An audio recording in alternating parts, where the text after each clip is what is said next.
Expected to seek out the best. 2 words to describe the activity. The Yoruba Unity Forum is conducted. Be the first to know. From the north, south, east, west, and around Africa. We break the news. Women in Nigeria. Now you can catch all the actions live as the news breaks. We are Core TV News. Welcome to Core TV Primetime Our News. 24-hour news station.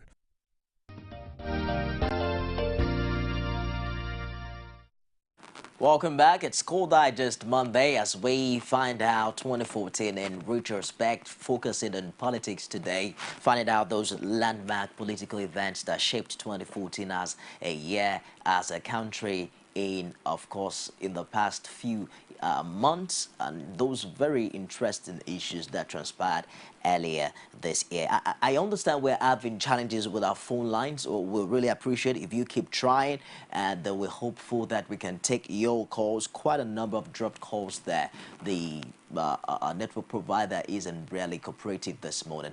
But then you can also reach us on our Twitter handle is at Core Digest Live. Tweet at us, and we'll be able to take your opinions on all of these issues. Now, earlier I was just talking about how politicians were at each other's throat earlier this year, and we were in Ekiti talking about what transpired between Fayose and Fayemi in that part of the country. Just yesterday, the immediate past governor of Ekiti State, Dr. Kayode Fayemi, has been described as a shameless liar whose first name is falsehood and who won't mind lying to his creator to gain undue favor. And that's coming from Special Assistant to Ekiti State Governor Ayodele Fayose on public relations and new media, Larry Olayinka, while reacting to comments made on the on an Akure Ondo State radio station on Friday, said since Fayemi had admitted that Fayose let 3.5 billion naira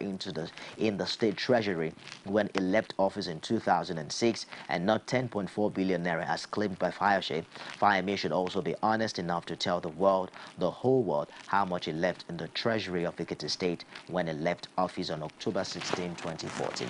And it goes on and on and on and on like that. We're hopeful that indeed in 2015, we will see a more detailed and more matured play of politics among our politicians in Nigeria, where they'll be true to their words, and it will be an issue-based campaign. Now, let me quickly intimate you with other issues that crept up earlier this year in some of the issues politically in the country. Of course, there were a gale of impeachments and near misses all across the country.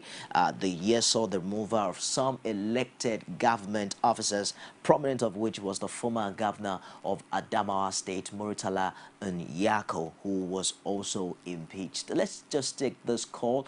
Good morning, Sulaiman. How are you today? Hello, good morning. Hello. Yeah, good morning. Go ahead with the contribution, please. I'm fine, thank you. How are you? I'm terrific. Okay, my contribution is actually on the way people accuse each other on political issues in Nigeria. It's very fortunate. We need to play politics in fairness and fear of God. Okay. That is how it's supposed to be. We don't have to be accusing one another. We are Nigerians to want to love one another. So that's it. Very important. Thank you very much for your contribution, Simon from Sokoto.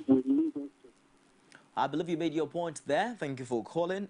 Endeavor to turn down the volume of your TV set when you're calling in on the show today. Now, talking about politicians playing politics with the fear of God, Mr. President came out recently to talk about ensuring that our campaigns this season are issue-based. But we didn't see much of that coming from the PDP National Secretary, who recently called the APC presidential candidate a semi-literate and a military jack boot. That also has been described as another major opinion that has recently been hitting up the polity in Nigeria. We are hopeful anyway that Nigerian politicians would be mature this season, especially as we count down to another major election in the country, as we pray and hope and work towards a violence-free election come 2015. I was talking about gale of impeachments and near misses that happened earlier this year, and we were in Adamawa State where Murtala Inyako was impeached over charges of abuse of office and some other issues. But some analysts were of the opinion that his removal was influenced by Abuja over his allegation that the president was sponsoring insurgency. Let's take another call. Good morning, Ali. Compliments of the season. Good morning, Mr. Newton. Good morning. Yeah.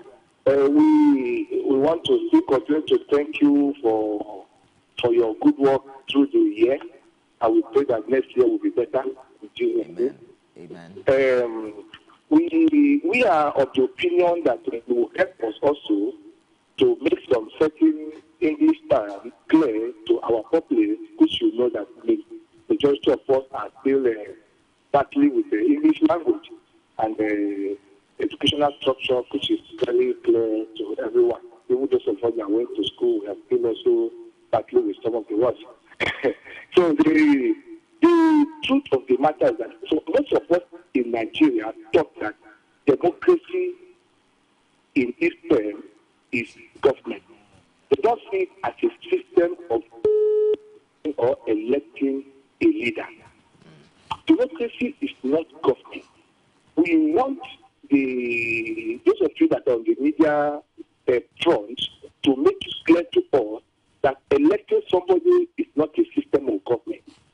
Even most of our people, candidates that are going in there, they saw elections as a government. They saw democracy. We are hearing democracy. We need to know the type of government we are practicing. So if government is transforming, we will know that it's going towards what the government is all about. We don't know whether we are practicing communism or even capitalism. So if we know exactly what our leaders are really coming or trying to give to us, we will now be able to quantify them or check their performance, whether we are going towards the idea they're giving to us. But as now, after Nigeria president, democracy and government, and they will be struggling to just put in there and they begin to expect a democracy dividend. And there's something like democracy dividend. All we need to know is to know the kind of government Nigeria is trying to tweet to us. Having said that, I also want to make comment on the just concluded donation that are taking place. I know very well about somebody like Jerry Ghana, that he has never been an importer or exporter in this country. I don't know. We need to please beg the government or some people that have voice to help us to call Jerry Ghana to come and explain to us how he can be able to raise 5 billion quantum of money to bring it to the public and let us know. So I want to thank you once more as you continue. God bless you, sir. Thank you very much, Ali. Called in from Federal Capital Territory, and he all just recently added another very important political issue in 2014, talking about the raising of 21 billion war chest fund for the PDP and the presidential election of Mr. President, the presidential electoral bid of Mr. President for 2015. That, of course, is another very controversial issue. Many are asking that if the government already is complaining about shortfall in oil prices, if the nation is being suspected to be poor economically, if money required by states are not getting to them on time, then why are individuals and indeed government agencies at this time donating as much as 21 billion for that cause? There are also other people who are asking the legality of all of this. Isn't there a standard that has been given and outlined by INEC. I think it's about 2 billion for presidency, certain amounts for governorship. Even though the PDP is now spending much more than that. There are other also response from the other side. INEC, of course, recently talked about lacking the ability to prosecute. It will require another agency to kickstart that process. These are all issues that will evolve gradually, I believe, into next year. We were in Adamawa just before Ali called in. You recall that earlier this year, too, the former governor of that state, Yako, I believe, also wrote a letter to Mr. President where he literally accused Mr. President and the presidency of being responsible for the insurgency taking place in that part of the country. Some analysts believe that his removal was influenced by Abuja, and it was as a result of the allegation he made to Mr. President sponsoring insurgency in northeastern Nigeria. Now we have Ismail on the line. Good morning, Ismail. Hello. Good morning. My contribution about Nigeria computers. I advise them to make mistakes in Nigeria because this our country is so violent in everywhere. And I want to come out of Nigeria to make Nigeria a proud 2016 election to be counted, our vote to be counted in Nigeria.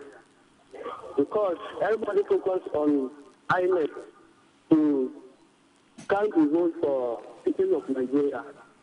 And also, within APC and PDP, it's my advice to them to make this in Nigeria.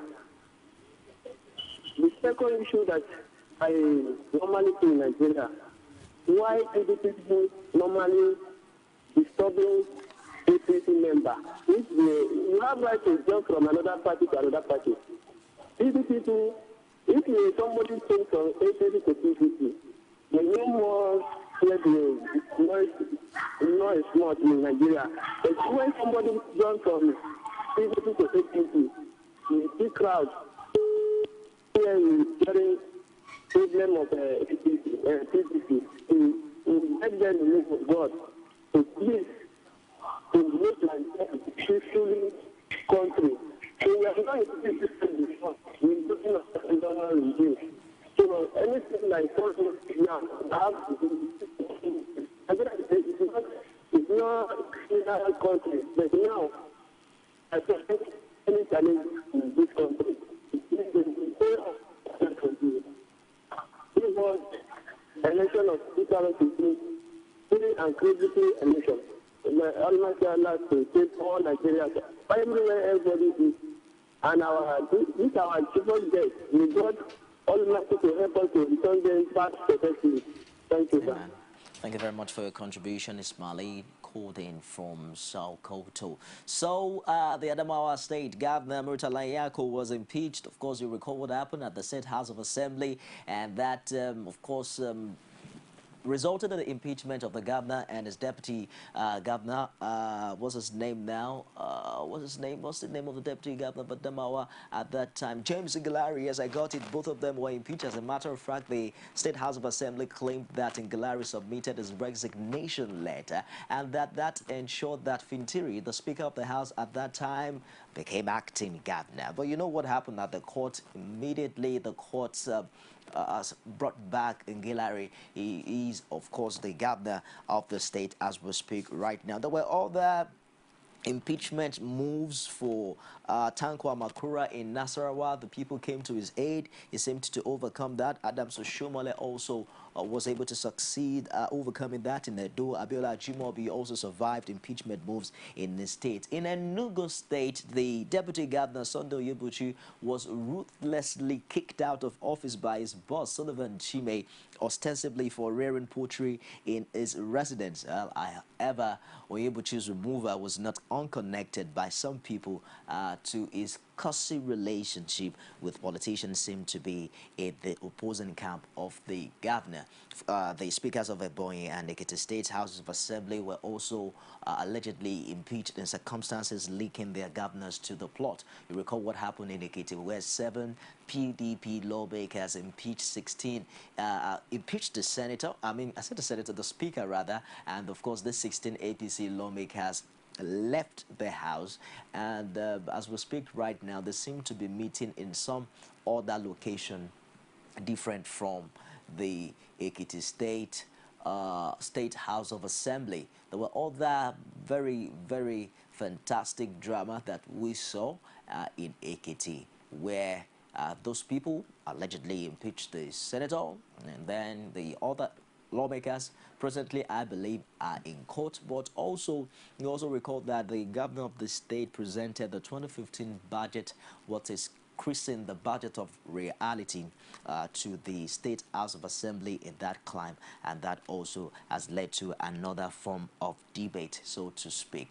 Let's take another call. Good morning, John. Hello, good morning, sir.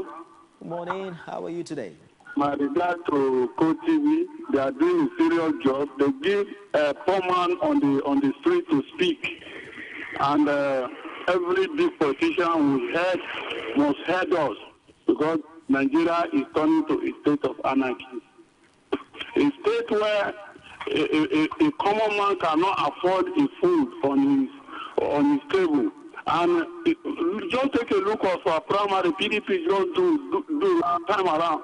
In Niger State, the House of Assembly giving a delegate, State House of Assembly, for giving a 200,000 naira each. Why poor man are running on the street, no food to chop.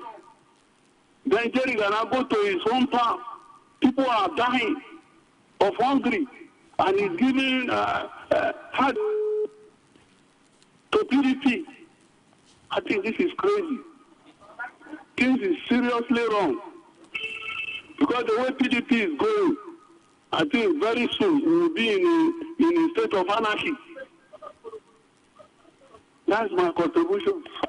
Thank you very much, John. Calling in from Mina. I understand my guest is around. You can bring in him right now as we continue with this discussion. Of course, John just reminded me of the conferences that also took place this year. They just concluded primaries that seem to favor APC a little. You recall the third elective national conference of the APC that was held in Lagos State. There were 5 contestants. The pictures of these contestants, I believe, will come on your screen right now. Quite very, very competitive. There were issues as regards whether the APC was still going to be together after this particular conference. We had the former head of state, General Muhammadu Buhari, former Vice President Atiku Abubakar, the publisher under Isaiah, of course, the River State, Imo State Governor Rochas Okorocha, and then you have Kano State Governor Rabiu Kwankwaso. And at the stadium in Lagos was quite interesting.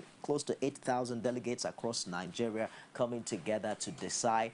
And you and I know what happened. We brought you a live broadcast of what transpired there. We kept hearing Muhammadu Buhari, and there it was that the man at the far right actually emerged winner of that particular primary. Other primaries were also held in several other states, but the PDP seemed to suffer quite a number of casualty as we had complaints from various quarters, especially in Kwara. I believe we have the clip there where we saw delegates actually punching each other in that particular Congress in Kwara State that did not yield much of a result in that part of the country. Many are now questioning how all of this will impact on the 2015 general election, just as Mr. President has seemed to have appealed to PDP stakeholders in the states not to defect and just help along and ensure that the party remains together. I'm joined now by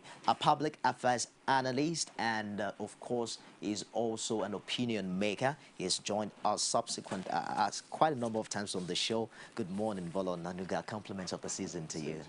It's good to have you join us. We just have about a few minutes to go, but we've been able to run through some landmark political events that have defined the way things went this year, 2014. There were much expectation on 2014 as a pre-election year. How would you say that politicians and the politics of Nigeria has fared in this year? Well, there's been a lot of maturity. For the very first time this year, we saw governors defecting to another party against the constitution, and nothing was done. And we also find speakers of respective state houses, but the most landmarking part of it was Tambua defecting from the majority party to the other party, to the opposition party, and he held his ground. The rule of law held it for him. They call it the mother of all defections. It was the mother of all defection because it's bigger than the governors. However, if there is something that will be good, there will be controversy before it becomes good. And I think what we're having now is a pre-2015 affairs. 2014 has been good for politicians. For the economy, Nigeria was rated as the biggest economy, the largest economy in Africa. And one of the biggest 10 in the world. Unfortunately, it has not translated to the common man in terms of rice and beans. But that is because economic indices is not the same thing as welfareism, like stomach infrastructure in Ekiti State. It's not the same thing. But I think we're going to get there because I don't think there is the necessity for austerity measure, even though the government has proclaimed there won't be one. Because if there is going to be austerity measure, they're going to change the face of the fuel pump, which they will not do because of the election. They dare not do. There are people in government that ought to have gone. They will also not do it. Just like we're discussing the macroeconomics now, is also affecting the micro. And politics is not just about the presidency or federal government. And economy is not just about the federal government. It translates into all the states. I see. And so they all have the same problem. But I think 2015 will be very good because all the crises they needed to have in 2015 had been accommodated in 2014. The defection of the governors had been accommodated. The defection of speakers had been accommodated. The defection of a whole lot of people from one party crossing border and all sorts had been accommodated. You seem to be very optimistic. What about the role of INEC and the performance of INEC in the area of registering eligible voters and distribution of permanent voter cards? I think INEC has performed wonderfully well. The point is a student does not need 100% to pass an exam. If they are able to cover 70% of the electorate, they have done well as far as I'm concerned. And they gave assurance yesterday through how they do that they will still do more and that they will register between 85 and 90% of the voters. Registered voters, those who already have temporary cards. Yes, there will be logistic problems. Even in one's house, there are logistic problems where you don't even have up to 18 meters. In one room, you find logistic problems. The only thing that made me to be very optimistic about INEC delivering on 2015 was because of the personality of the leadership. He was a good choice. Unlike before, we have Morisiwu, controversial people. We have all sorts of people in the past. So there is no succession without a successor. Once you are able to choose the right person successor, for the job. you are likely, because this person had credibility. And that credibility will be translated. We're not seeing him as all in all. He could have wrong people around him as well, just like any other leader. But at least what he has done so far, he has conducted elections in different states And we have come to believe that if he has done it in those states, even in opposition states where opposition won, they were congratulated by the incumbent president. Where the leading party won, they were also congratulated. Even though people will still go to court because as Nigerians, we are bad losers and bad winners. We don't know how to be magnanimous in victory. And so in losing, we also find it difficult to accept the bitter truth that loss is about competition. It's a game. In other parts of the world, if you see people in all the governments in the world, in matured democracy, John Kerry is now the Secretary of State for Foreign Affairs. He was not in that party before. He contested against the incumbent. Yet, they didn't find it. McCain was also somebody who fought against Obama in his first term in Republican. Now is the one that is driving the defense from their Senate. So this is how mature things could be. I think we're going to get there. More governors are going into the Senate. More reps are going to governorship. All the experiences will not be lost in transit. Do you see the PDP surviving all of these rancor? Many of the ministers that actually resigned from the president candidate did not get the ticket from the party, and the same thing for some lawmakers with the party. Well, that is their personal risk. In life, you have to take risk. It is not about PDP or about anybody. If the president had lost the primary as well, he might have taken another decision that nobody can support. It's a risk. What do they want there? You want to serve the people. If the people didn't want you, they don't want you. You see, when people talk about rigging, you can only rig in your area of strength. You cannot rig where you are not even known or where you are not loved. Rigging is about where do you have preeminence, where do you have your strength, where do you have the majority. They will only add one or two to the vote to make you the opinionated person there. It's not as if, for instance, Fashola cannot go to Ogun State to go and rig. Mimiko will not come to Lagos State to come and rig.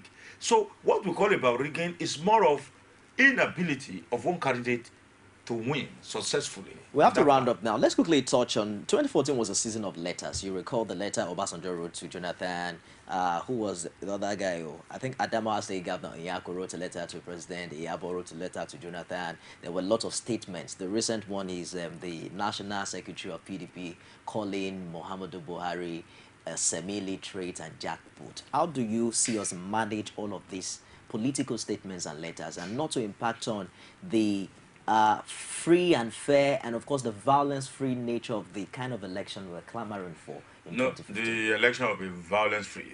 That I can assure you. I am not a prophet, and I'm not a pastor, but from the playoff, you can see that all the battles will be won and lost in 2014.